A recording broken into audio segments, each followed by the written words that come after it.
What is up, crypto fam? I just told someone that I'm an Ethereum developer, and they told me that Ethereum sucks and it's centralized. So let's talk about that today in a new little series I like to call FUD Friday. Let's hash it out.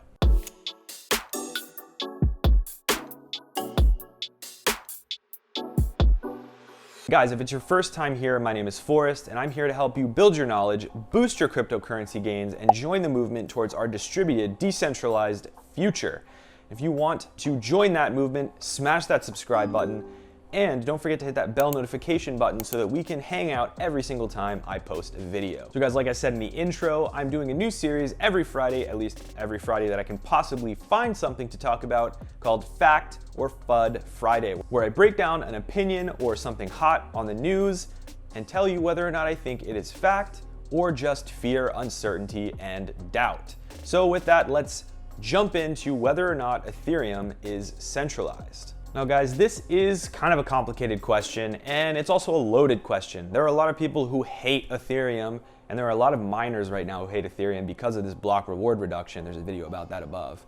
But beyond that, a lot of people really just dislike the fact that there's a figurehead and an Ethereum foundation in Vitalik Buterin and other folks involved in the creation of Ethereum itself.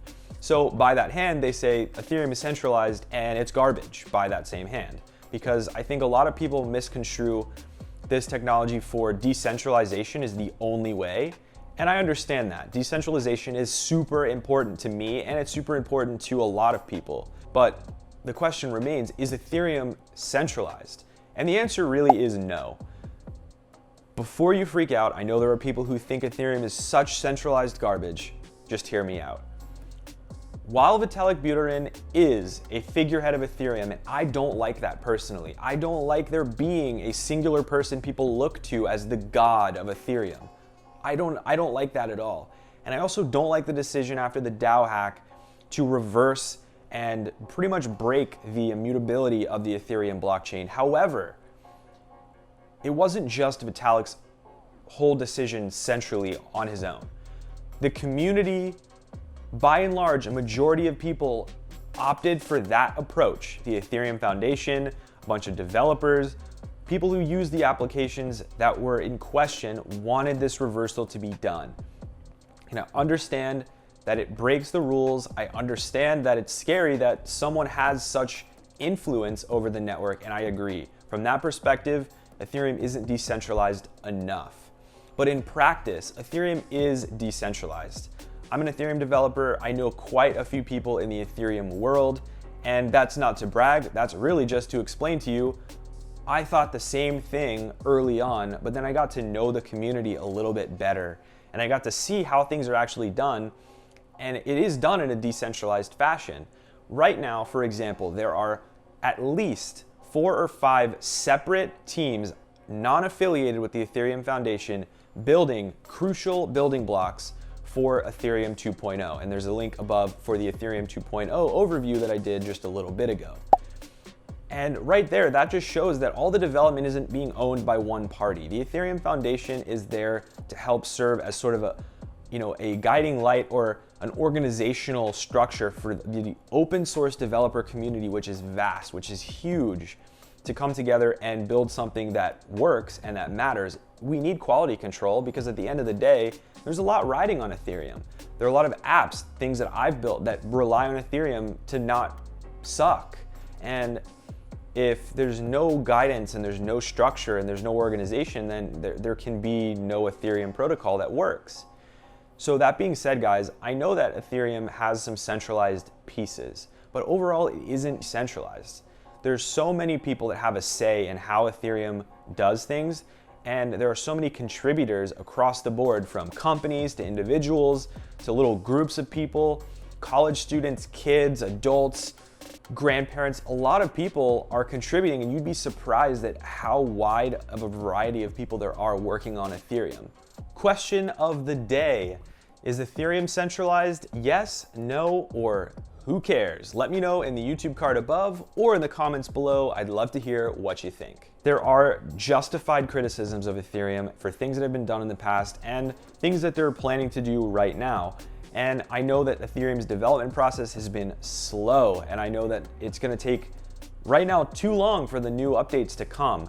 However, the updates that are coming are huge. The updates that are coming are insanely complicated, but they're going to make a huge difference in how Ethereum is used day to day, and that's being done in a fully decentralized manner. I'm sure a lot of the people who are working on this, only a little bit of their work is going to make it into the final product, and that's because there's such a huge community working on it. I think there's something that everyone needs to understand. There's a difference between distributed and decentralized. I think people get them confused sometimes.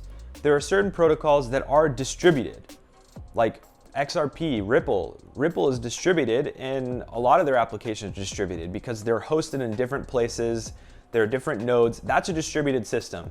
And that's a strong, innovative technology that I think needs to be implemented all over the place.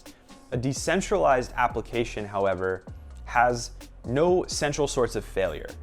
But also from a management perspective, there's no central party that controls the application. There's a reason why Satoshi Nakamoto, whomever that is, decided as soon as Bitcoin became popular and as soon as people started looking to him, her, or them for advice on how to move the protocol forward, they disappeared. Because the whole point, the whole reason why Satoshi never showed his, her, or their face, never took credit for this idea, is because that runs counter to the entire point of this movement.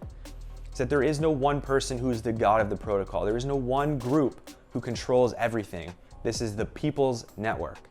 And this is a service for the people to use, a distributed, decentralized network.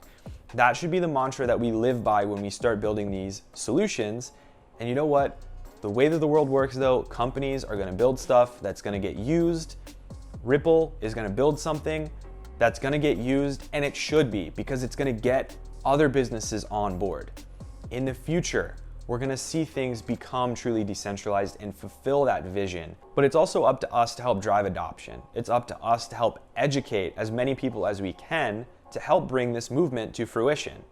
And it's up to us to help demand from the projects that we follow the decentralized distributed application platforms that we want, that really matter, and participate. Because these are open communities that you can participate in whether you're a developer or not. Jump on the Reddit channels, jump on the Slack channels, jump on Telegram, Discord, speak your mind and talk to people. You can talk to people who develop the Ethereum protocol from the very beginning. They'll respond to you, they'll talk to you, they'll explain stuff to you. I was on Reddit the other day, and one of the main developers from Prismatic Labs who's working on Ethereum WebAssembly was just chilling, responding to people on a subreddit about what they're working on. That is stuff that you can't get anywhere else, and you sure as heck believe that other companies out there, corporations, don't have community engagement like that. So guys, take advantage of it. Take advantage of it, and while you're sitting here trying to learn about cryptocurrency and other things, I would really appreciate it if you check out some more of my videos. I'll link them here. I've got some cool playlists. I've got a cool video right here for you to watch. Thank you so much for spending time here on this channel. I appreciate each and every one of you. Thank you very much. Cheers.